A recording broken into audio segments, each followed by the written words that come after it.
What's up, everybody? This is Tyler.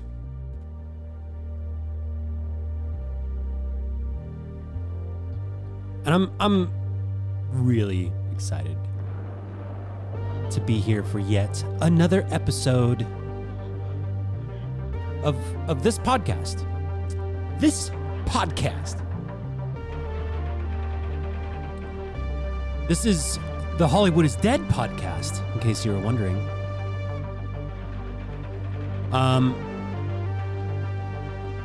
Thank you guys so much for checking out the episode, the comeback episode that I released last week.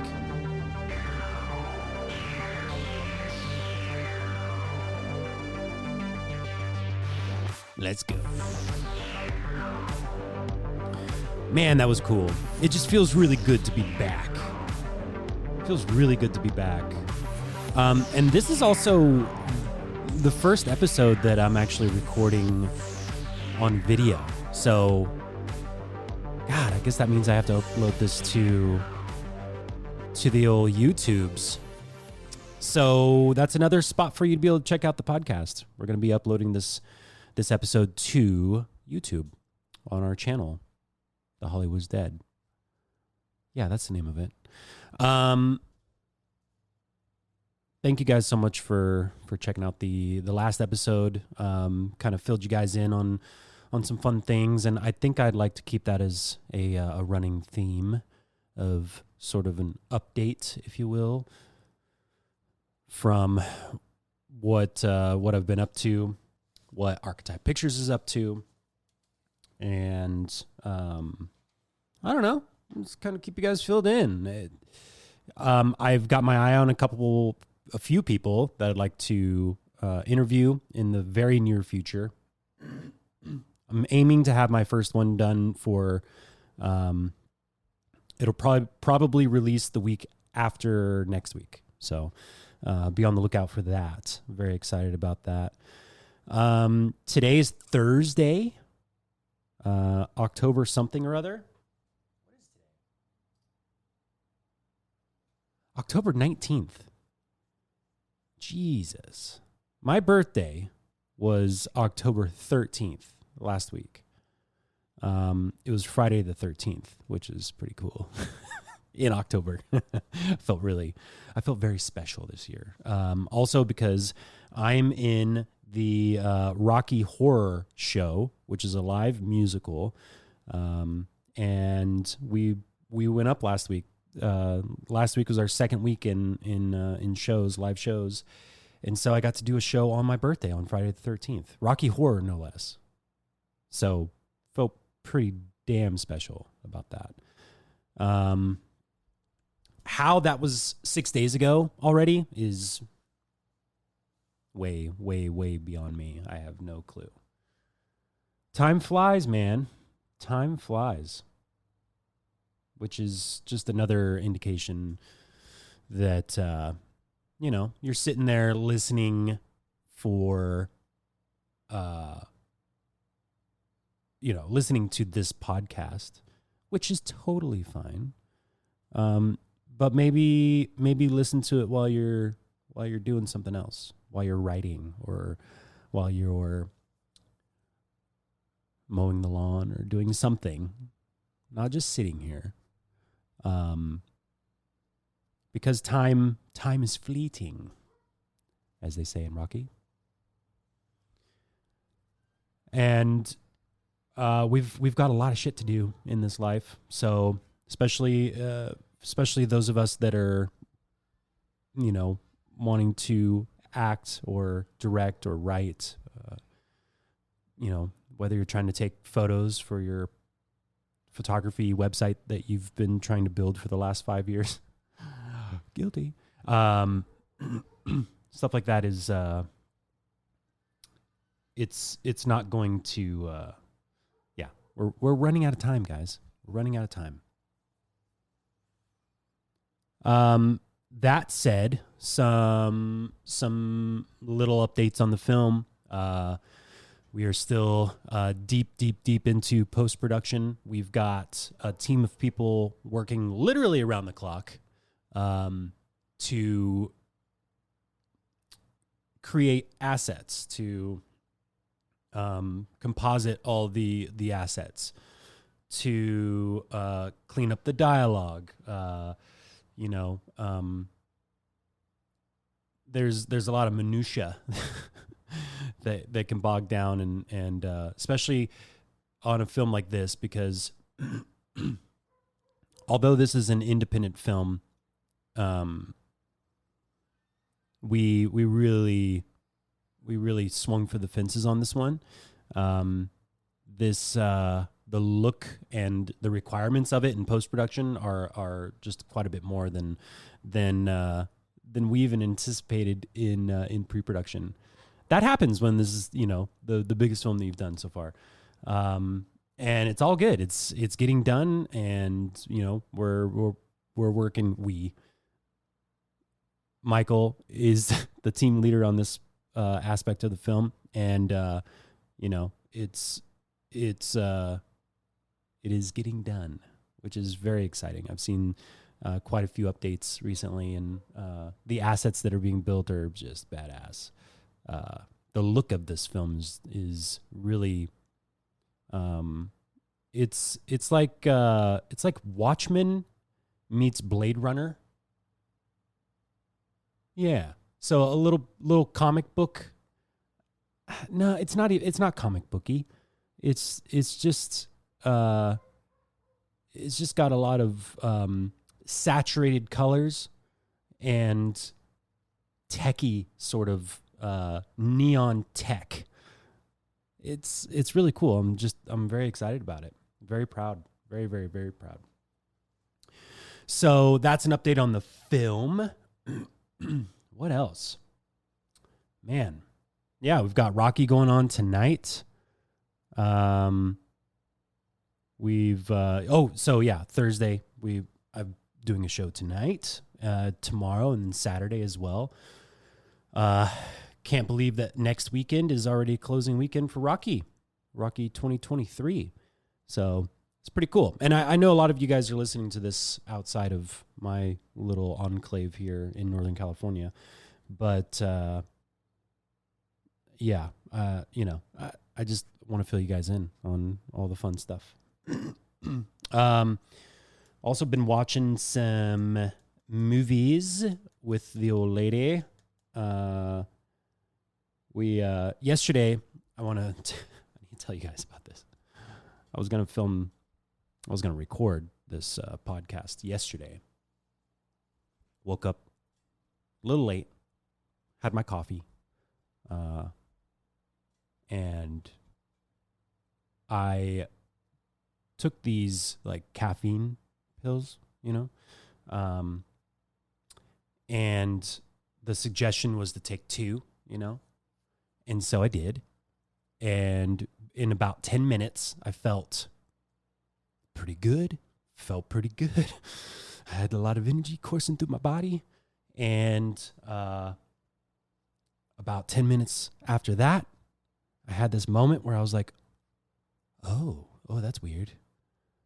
I don't feel good. And so I went into I was here in my office, and I laid down on the carpet behind me. And then I had this feeling like, oh my God, I think I'm going to throw up.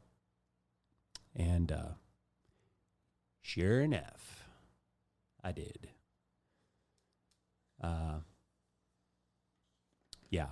Yesterday was ruined by those little pills. I was done. I laid in bed. My eyes were just like bouncing back and forth, and felt really terrible, really, really, really bad. And it's one of the least productive days I've had in a very long time.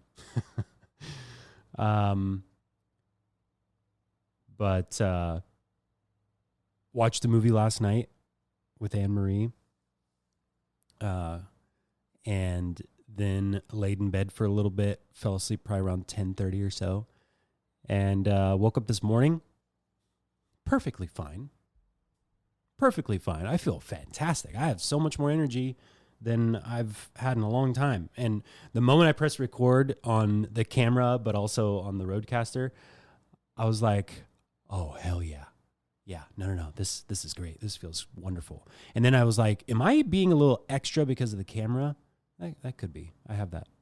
I know which direction the camera is pointed, especially when it's pointed at me. And I know how to turn it on, turn it off. But I just feel really good today. So, and it's got to be because, I get to see my Rocky family. I haven't seen them all week.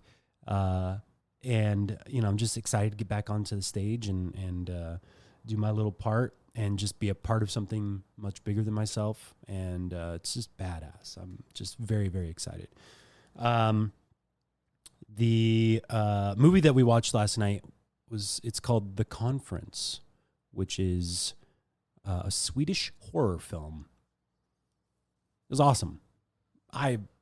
When I saw that it was a Swedish horror film, I got really excited, primarily because I think the Swedes have an impeccable taste for cinema.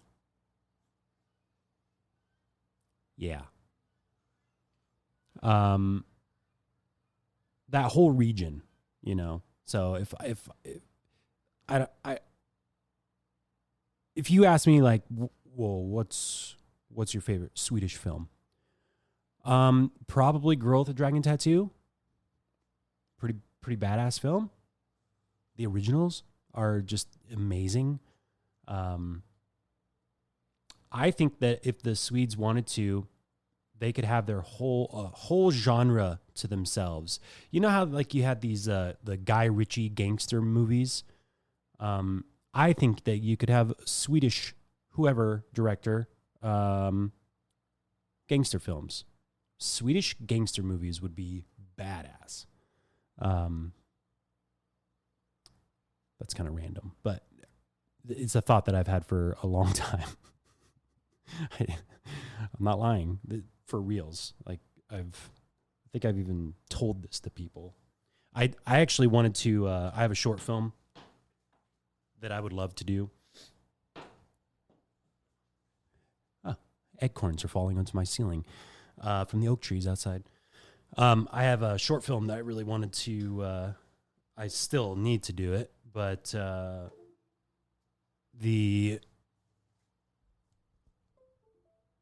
was originally thinking like it'd be really cool to do it in a different language. I thought it could really translate over to like a Swedish or Norwegian or something like that. Just thought it would be pretty badass. But I'm not Swedish. I'm not Norwegian. I'm German, Scottish, American, German, Scottish. And, yeah, so I was like, man, maybe not. Maybe that's just not meant to be a thing. And that's okay. That's okay. I'm getting off on a tangent here. I also got distracted because I am recording the video on my phone and I get my email notifications and I forgot to, turn off. I should do that. It's going on airplane mode. So now we're good. I'm not going to be distracted anymore. Yes, I will. The Conference is directed by Patrick Eklund. Thought he did a fantastic job. I think it'd be really cool to, I'm going to have a whole list of people that I want to talk to. It's like a throwback to a masked, mass murderer film. It's very Camp Crystal Lake, Jason Voorhees style. We've got a machete in there. We've got chainsaws being flung over the heads of the killer. God, we have a lot of gore. We've got a lot of, kind of gloomy skies, good comedy. well acted, really, really, really well acted. And it's just overall a very enjoyable experience. I didn't know what to expect. I was on Netflix kind of flipping through and saw the thumbnail for it. And I just thought it was really cool. It looked really cool. The mask of the killer is pretty impressive. So it almost acts as like a helmet for him, like protection. Because when he originally shows up, he's not wearing any of that, and he ends up acquiring this mask, which is it's almost like a Bob's Big Boy style. Pretty interesting, but check that out. It's on Netflix. Pretty cool film. Another one I saw on Netflix, Totally Killer. That one got a little press recently. High school serial killer type film. Kind of a throwback to Halloween. Except this one time travels. It's a time travel serial killer film. Back to the Future meets Halloween. How about that?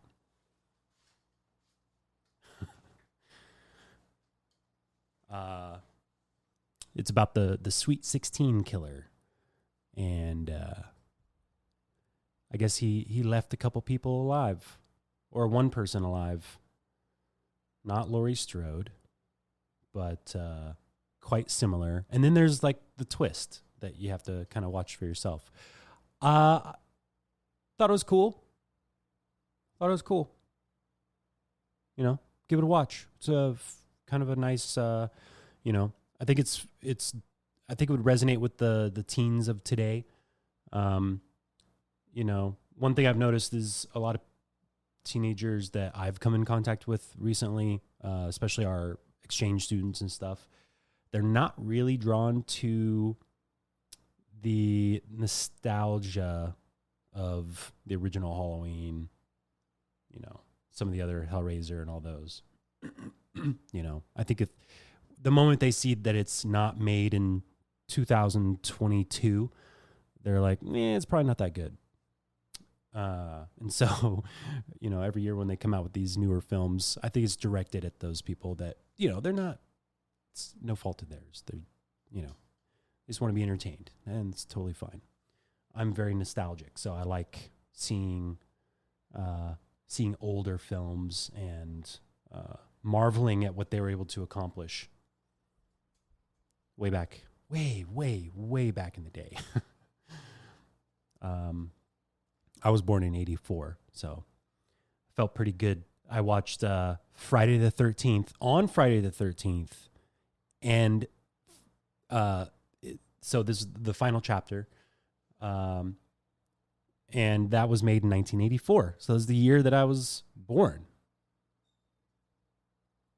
Pretty cool, except I was born on a Saturday, so really the movie should be called Friday the 12th. Just saying, because I was born on Saturday, Saturday, October the 13th.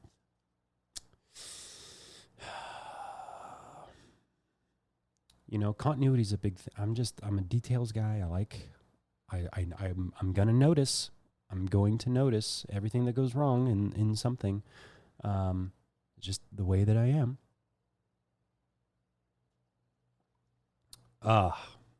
Gosh. Let's see here. What else? So we got on Netflix, we got Totally Killer and The Conference. Yeah, cool. Switching over to Amazon, we watched The Retaliators, which I thought when I first started watching it, I was like, oh boy. Oh man. Yep, here we go. But I think it might have been kind of an accident. I think that it had a miraculous turn in the second and third act. You don't really expect where it's going. Because to be completely truthful, I and maybe this is why my wife was really like locked in. At the very beginning, it looks like a Hallmark movie. You know, so I could see all the I could see my wife's brain sparking like, oh, this is yeah. And then I was like, oh my God, here we go. Just don't walk out. Just keep watching. And I did. And the second and third act really made a turn, and is the inciting event that really it's pretty obvious that it kind of kicks it off. Yeah, I thought it was cool. I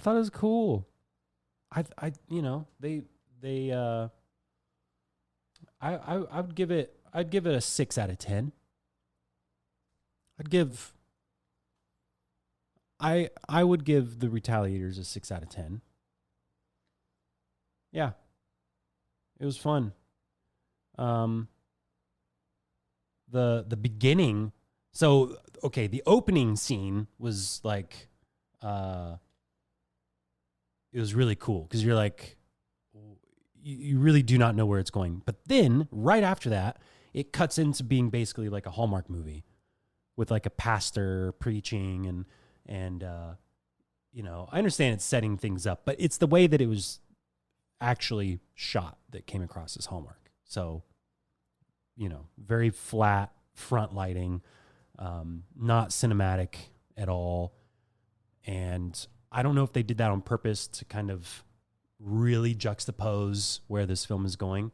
And I'm going to give them the benefit of the doubt that they did, and that this was a critique on Hallmark movies and kind of a middle finger to it. There you go.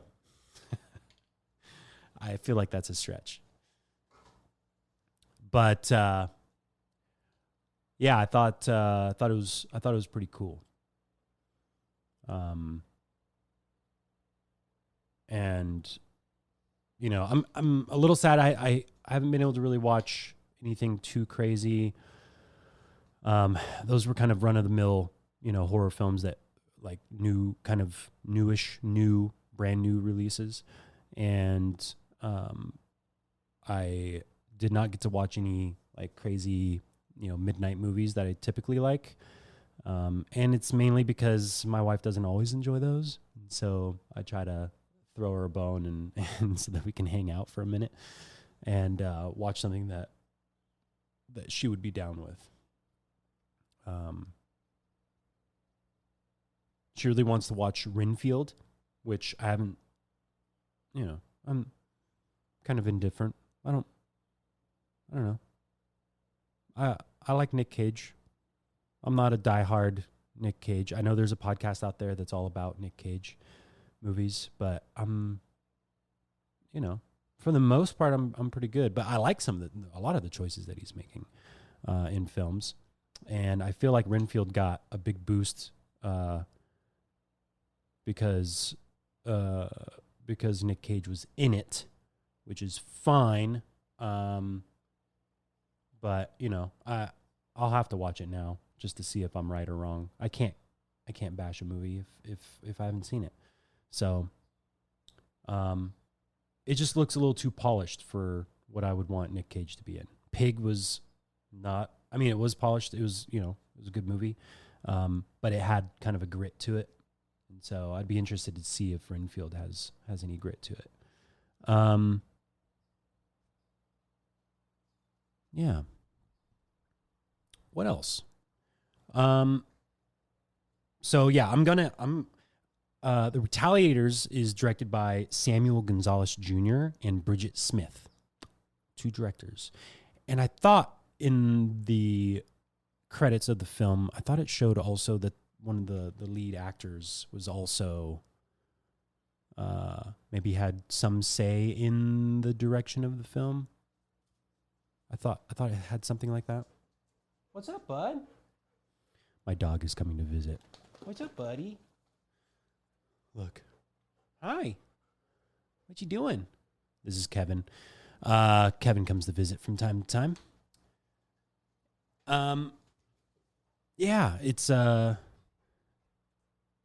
like to talk to them because Retaliators seems like it's kind of a lower budgeted horror film, and I think that'd be interesting to check in with them because I want to know if they did the whole Hallmark thing on purpose or not.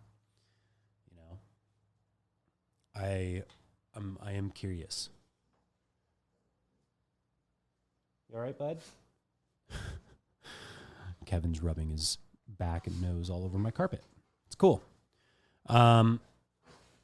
Yeah, so I think what I'm going to do is I recorded. So on Thursday, October 12th of last week, I did record an episode, and I was going to release it on my birthday. And so that was kind of like the birthday episode, right? And so I kept it fairly short. And I think what I'm going to do is combine these two episodes together. So that way I didn't record it for nothing. And sometimes what happens, and I'm sure there's a lot of people out there where we're kind of perfectionists, but I'm the type of perfectionist that doesn't get shit done because I'm too hung up on something that I think that doesn't look like everything else that I see out there, and I get really self-conscious about it. So I'm going to throw up a middle finger to that and say that I'm going to release that episode, and as always, I'm not going to edit it. You know, it is what it is, and I think it was pretty cool. Talk about a few films that I watched right before then as well, and you know, I really do want to get some interviews. I'm gonna have Michael on the show coming up here relatively soon. I'm gonna have my wife on as well because I think it's actually really informative for people out there that are wanting to do stuff. Because we always say, like, you know, get your family and friends to help, you know, in your endeavors, and it's very true. It's very true, and I'm very lucky to have a wife that loves Excel spreadsheets, and she likes a good challenge. So yeah, when it comes to booking hotels and cars and travel arrangements and all that for 50-something people, I wouldn't trust anybody else, because she did a great job. So yeah, I'm gonna have her on because you know, it'd be interesting to see her perspective of what it is that I'm doing, and we are going to be. I am building a Shopify store, and I want to sell merch. I want to sell, you know, hats, shirts, sweatshirts, fanny packs. I don't know. It's random, but I mean, why not? And all sorts of stuff. And you could really help support this channel by sticking around, by subscribing, by leaving a review of the show on the podcast player of your choosing, and I would just really appreciate that. We're just trying to bring the insides of filmmaking out to y'all, and just kind of demystify this whole thing, you know. And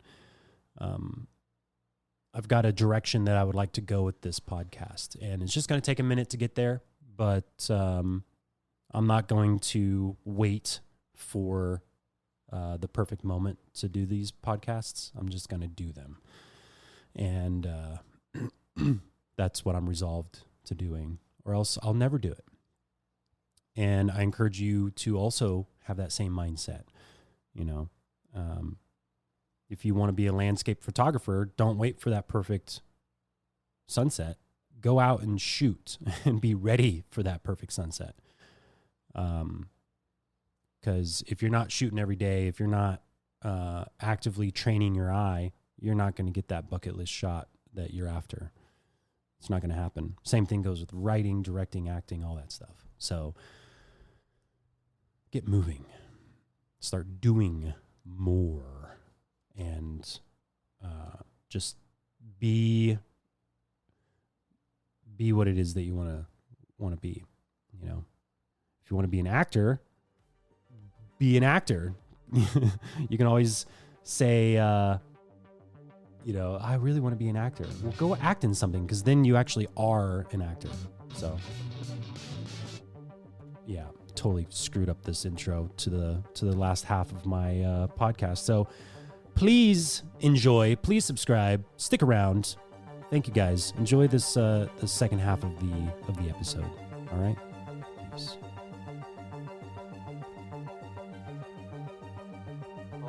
Hold on. Man is right in my face. And I'm here.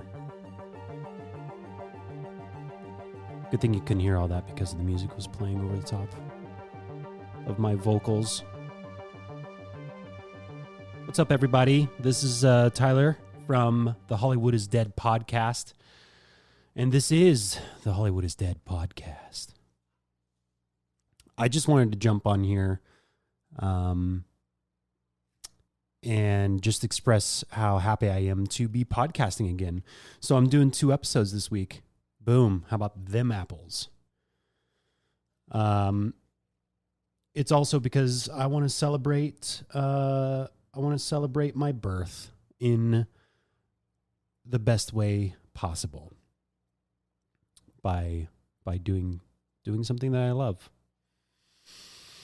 which is talking about films and lighting that fire within myself to keep on doing this thing.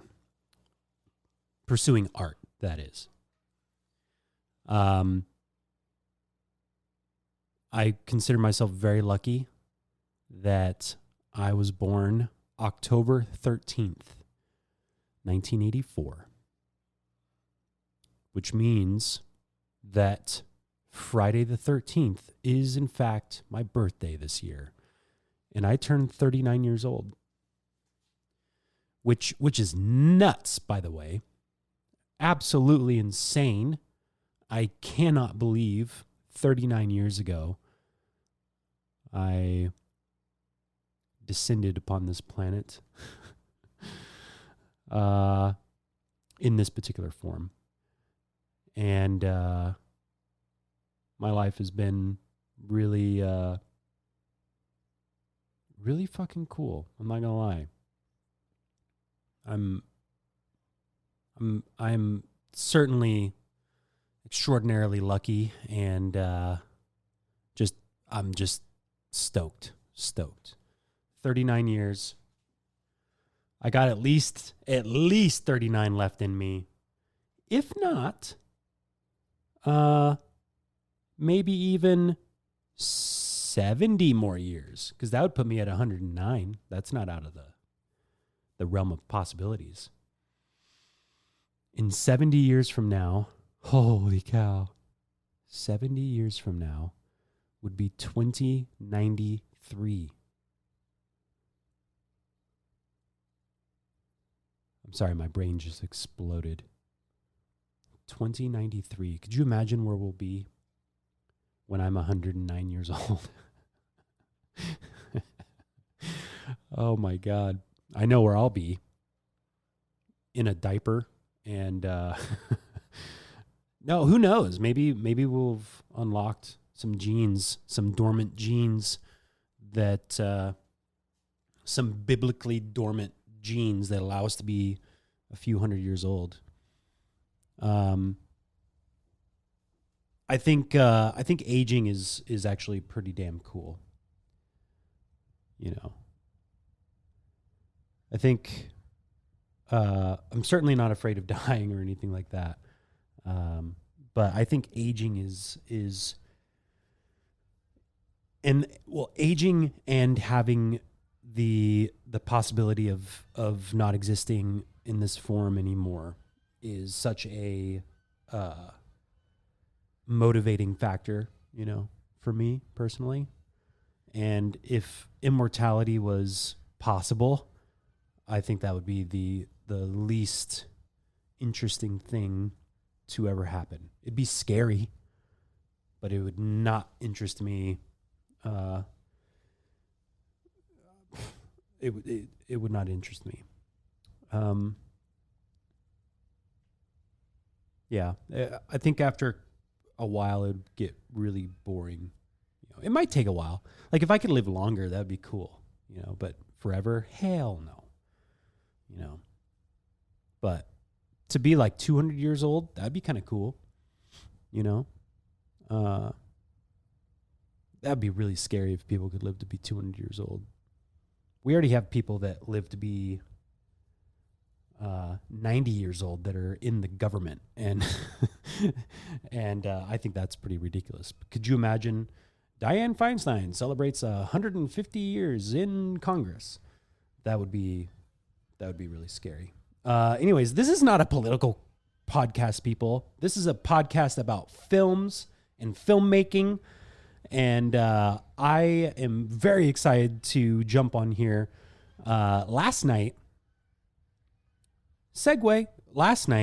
a friend and I were watching a movie called All Jacked Up and Full of Worms. To say the movie was wild is a massive, massive understatement. This movie, God, how do you even describe this film?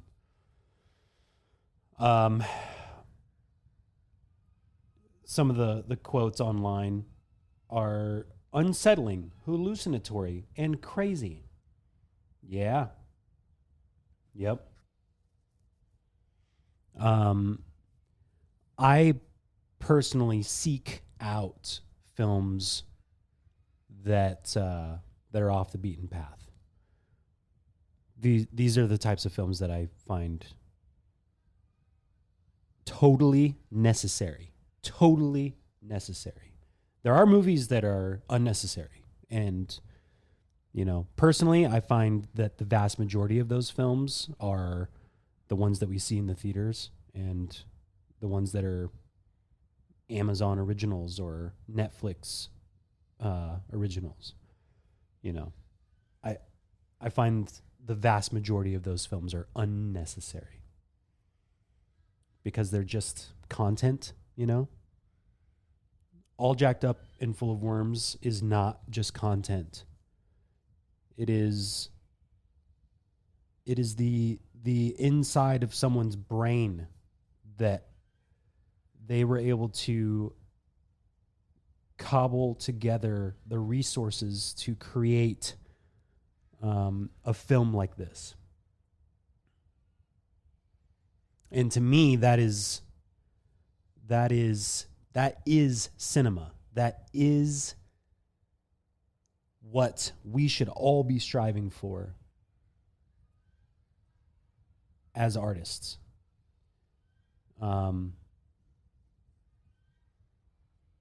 It's the absurd. It's the. I talked to Michael Ryan, my business partner, after I watched this film, and I asked him because he was like, well, what'd you think of the film? I was like, well, have you ever heard of a film described as challenging? And he was like, yeah. I mean, that's how we describe Tarkovsky. And I was like, wait. Okay, so if that's the case, it's the opposite of that. I was like, it was challenging in the sense of, do I keep watching this? Because when you are watching it, your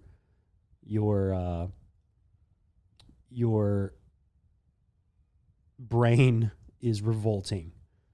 It's like, no, we shouldn't be watching this. We should not be watching this.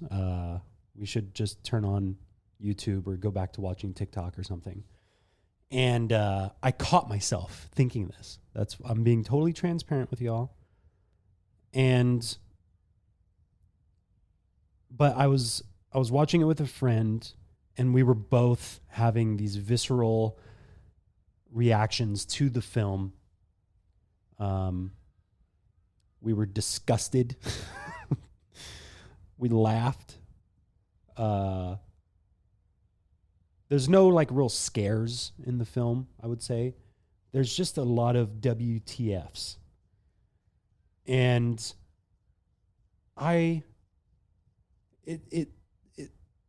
today, about, 18 hours later, I'm thinking to myself, yeah, I mean, I appreciate the fact that this film was made. I appreciate that somebody took the time to, they dedicate, anytime you make a movie and you write it, direct it, and edit it, and then you find someone to put it up on their platform to stream it, is pretty incredible. And it needs to be celebrated. This movie was directed by Alex Phillips. And if you guys know me from the previous iteration of this podcast, you know that I like to interview directors and writers and actors of really bizarre films. I interviewed Sky Elabar from The Greasy Strangler. And he's a fascinating guy. Just totally believes in this little film. And I've gone on to recommend that movie to, many, many people, including everybody that's listening to this podcast. Go watch The Greasy Strangler. It's a bizarre, absurd, challenging movie. Less challenging than All Jacked Up and Full of Worms. That is a distinct characteristic that I will give All Jacked Up and Full of Worms. It is in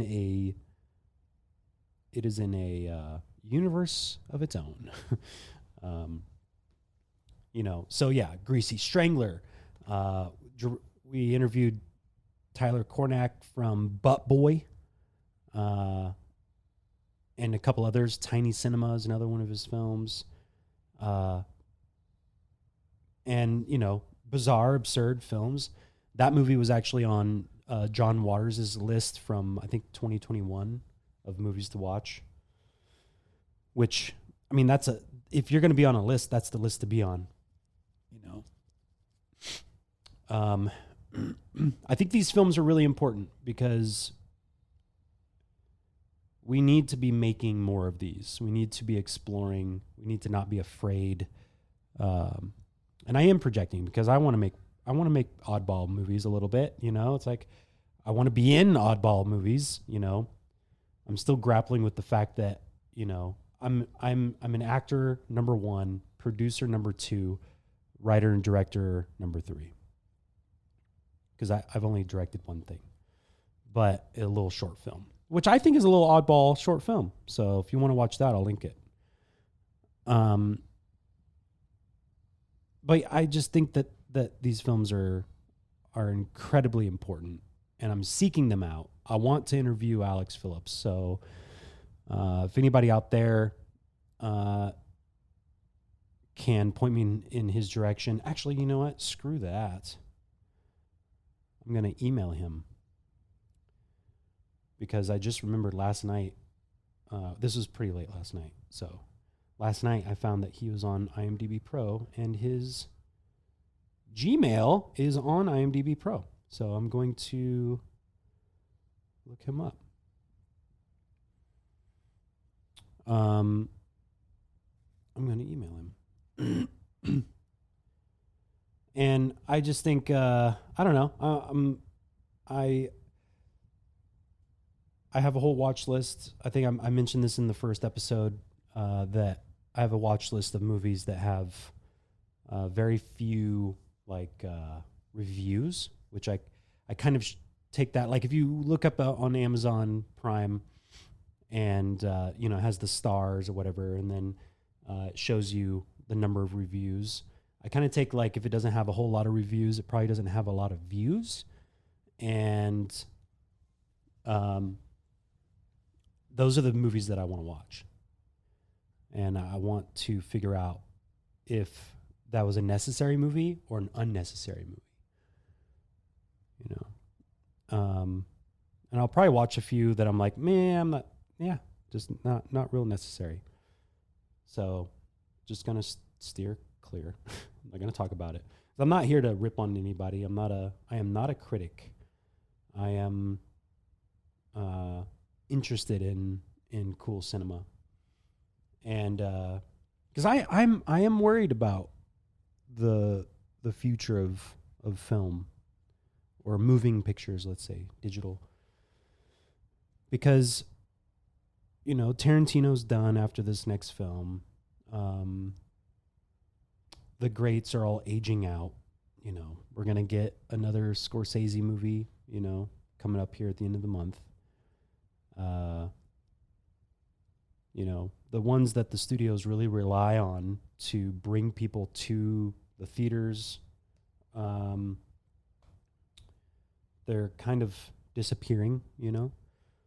And because of what I view as kind of PC culture, the Roger Cormans do not get the credit that they deserve anymore. And they're not putting out a James Cameron, you know. They're not putting out, what's his face, Bogdanovich, and there's a few. I mean, obviously, there's so many. I'm blanking, but there's so many directors that came out of this, like, Roger Corman school of directing, filmmaking, that it kind of scares me, because we need storytellers that are not afraid to take risk and explore topics that are taboo or cancelable, you know, like in All Jacked Up Full of Worms. I'm not going to give it away because, you know, I really do want you to go watch this movie. Support. You don't have to support the film itself. Support the filmmaker, because I think that they are capable of something more than this. But I think it's good to support them from the ground up. So where they're at now to where they're going to be in the future. And, you know, I would consider this kind of in that the same vein as a Corman film, you know, where they're taking chances. I feel like when a filmmaker takes chances, it either, you know, it might hit, it might not. And I don't think that this totally hit, but he did it. Like, you know what I mean? Like, I'm trying to explain like something that's almost unexplainable, where if you really do care about film or just stories, you know, in general, you have to explore the fringes. Because I think that's where you're really going to find gold. You know, we all get upset at, you know, like, oh, they're remaking, you know, whatever. They're remaking Toxic Avenger, you know. I haven't seen it, but, you know, that's cool. That's cool, you know, like whatever. Or they're remaking Little Mermaid. Or, God, what was one? There's one that they were talking about remaking that was just like, what? You know, next thing you know, they're going to be like, oh, yeah, we're going to remake Memento. You know, like, Jesus, man. It's like rewriting the Bible. Come on. We don't need to dip into that. I just feel like, yeah, along the fringes is where you're going to find original stories, original IP, which is what Hollywood is 100% devoid of. You know, they are risk adverse because they all have shareholders that they have to make happy, and they do not want to take chances. So it is on the shoulders of us independent filmmakers to take the chances, to go out there and make the stories that nobody else is going to make because they are not in your brain. You know, you hold within your brain the future of rock and roll, 97X, bang, the future of rock. No, you hold the future of this medium in your little noggin. So you have to know that it's possible in order to then muster up the courage to do it yourself. And know that there are more people out there like me that crave something that is not the status quo. I do not want to watch. I don't watch Marvel movies. You know, I only watch DC films if Nolan directed it. It doesn't interest me. And that's the problem. You know, it's too safe. It's too polished, you know. There's nothing to talk about. You know, it's like we saw the newest Saw film a couple days ago in the theater on Tuesday. Half ticket prices. Super sweet. And you know, we're sitting there watching it, and afterwards, you know, well, I would say while I'm sitting there watching it, I'm asking myself, like, why does this look like a British soap opera drama? It just did not visually look interesting at all. It basically had one tone all the way through.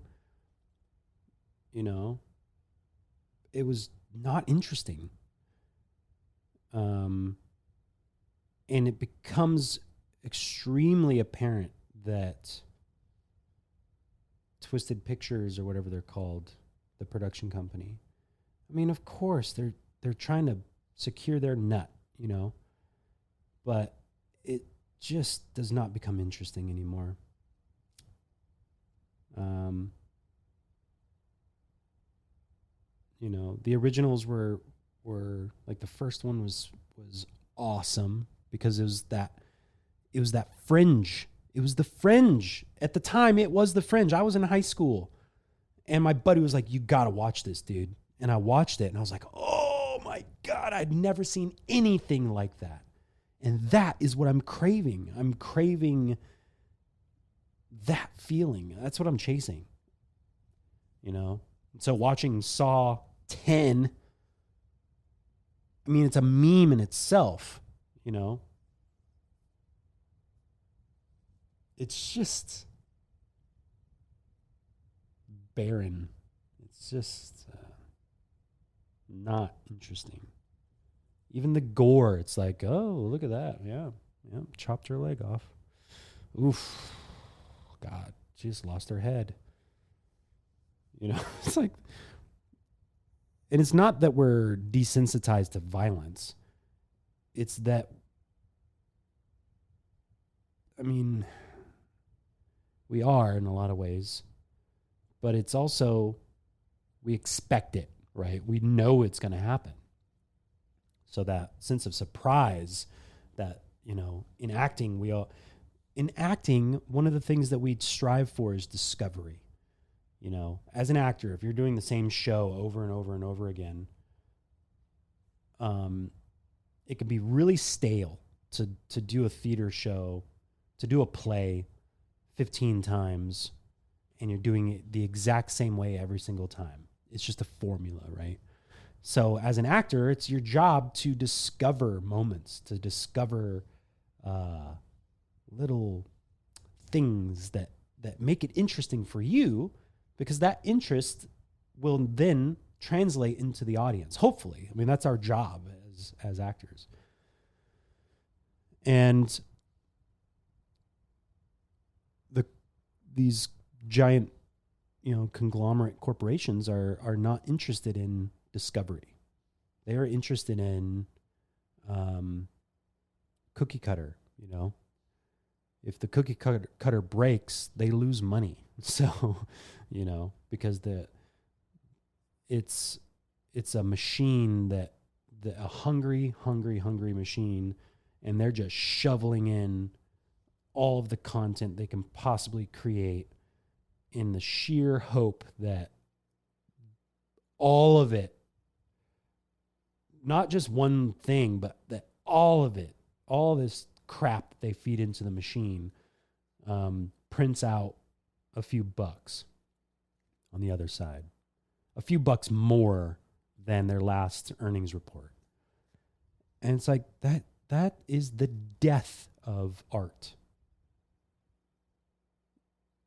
And we are a very, very unique species that thrives on art. We need art to push us forward, to show us that, or at least not show us, but to ask the question, is this possible? Can we land a rocket on the moon? Can we time travel? Can we have flying vehicles? Can lasers exist?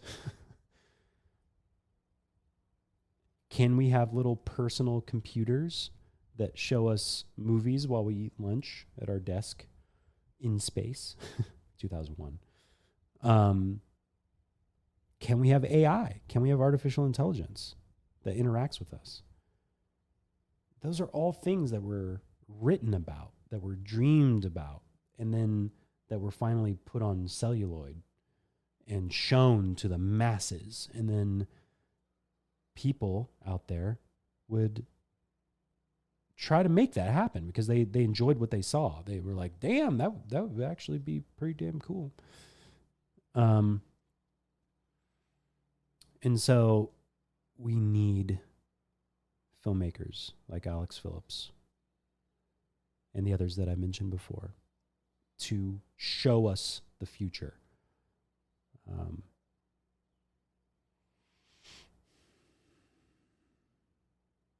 Yeah. And I don't know, it was pretty cool. Now there are exceptions.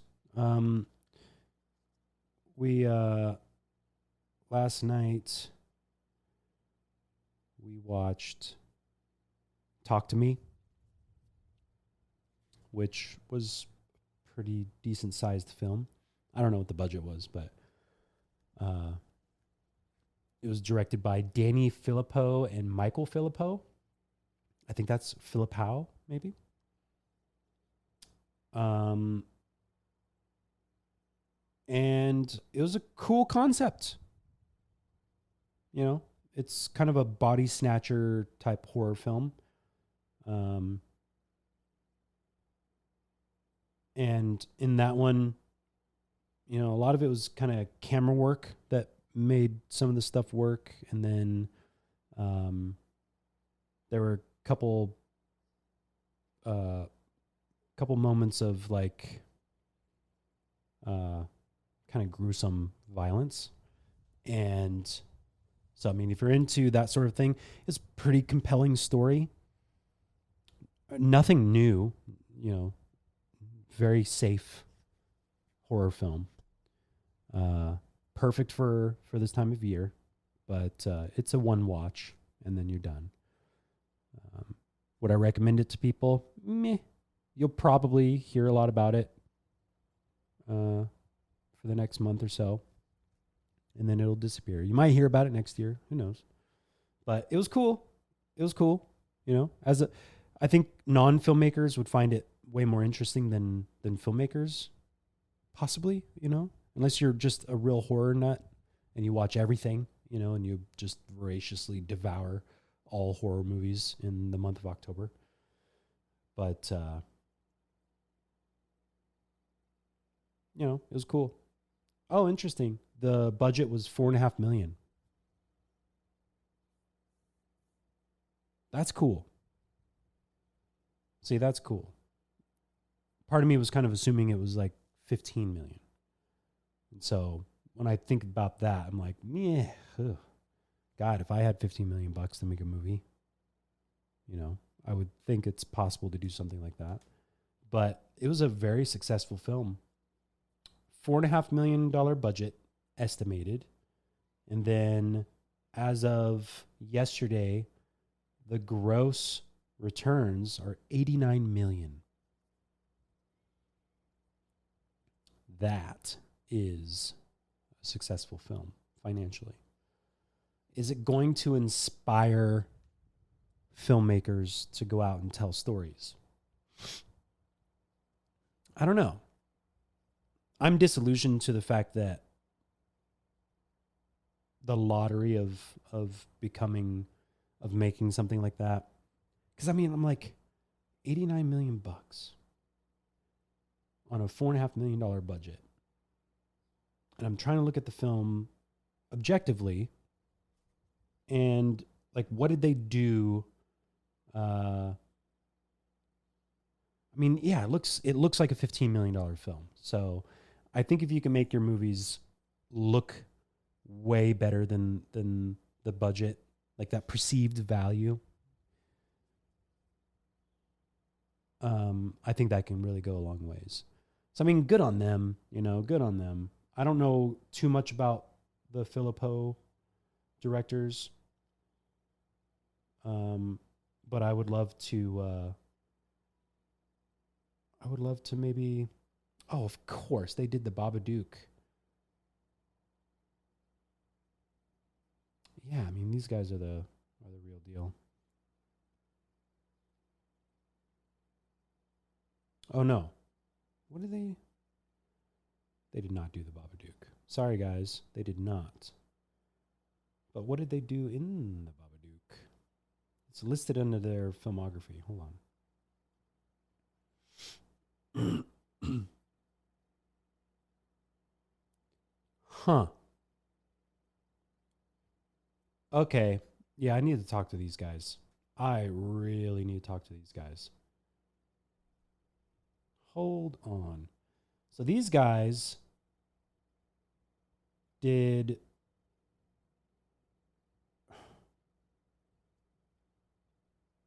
Okay, hold on. This is interesting. This is why I like bringing up IMDb Pro and kind of going through some of the films I watch because you just don't know, right? I don't know who these guys are. So they've been around. Looks like they've been around since about 2009, where they did a short film. They were a production assistant director, party guest assistant director for another short, a behind the scenes camera, couple videos, shorts, and then on the Babadook, casual electrician work experience. 2014. And then they did a couple more shorts, and then they did something Blockheads in Britain, Raka Raka. Is that a band, maybe? And then they directed Talk to Me. So that's Danny Philippou. Let me see, Michael Philippou. I wonder how the hell did they get, how did they get $4.5 million bucks? Like going from a production assistant to doing a couple Raka Raka. I gotta see what this is.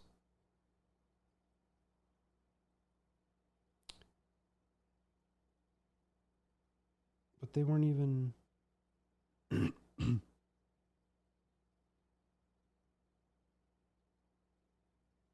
Very interesting. Very interesting. Because these guys, this is like their first feature film. I'm going to have to read about it. I don't want to make an idiot of myself. I'm going to read about it, and I'm going to see if I can't maybe get a hold of these guys, because I would love to have them on the podcast now. See how that is? Yeah, there's a lot of producers, which is,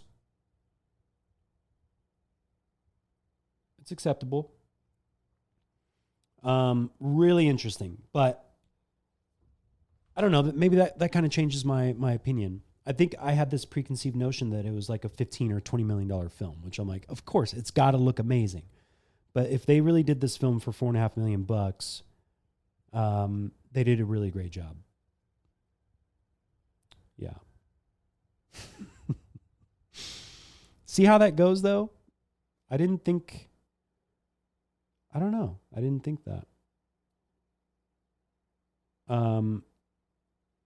See, it's almost like when you're in the headspace of wanting to see something way out there, then sometimes when you watch something that it seems like it's like a studio movie, it becomes less interesting. And that's interesting. I don't know if a lot of other people feel like that when they watch movies. But when I see something too polished, it's like a fine line where I'm like, I don't know. I don't know if I like this.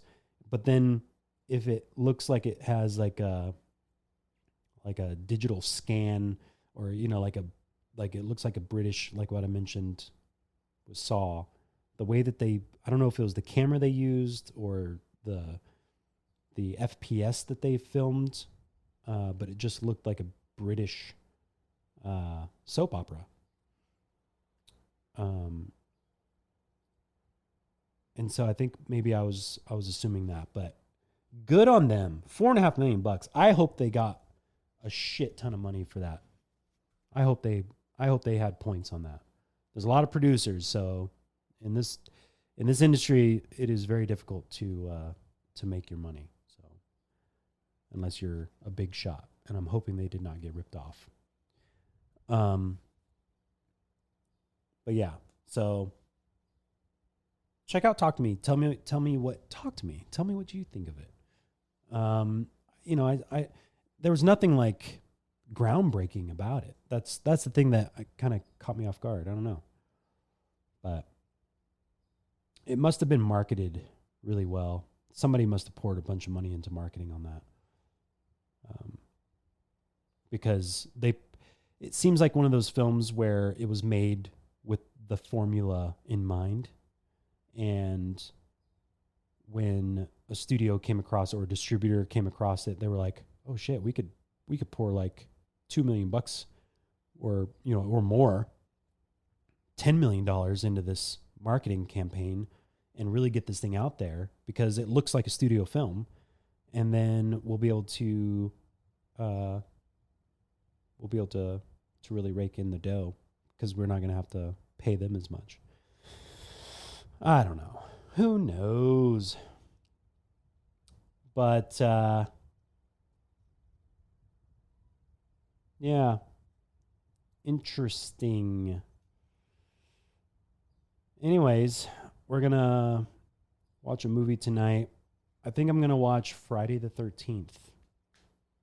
The fourth one tonight. Because my birthday is Friday the 13th. In October. I like that so much.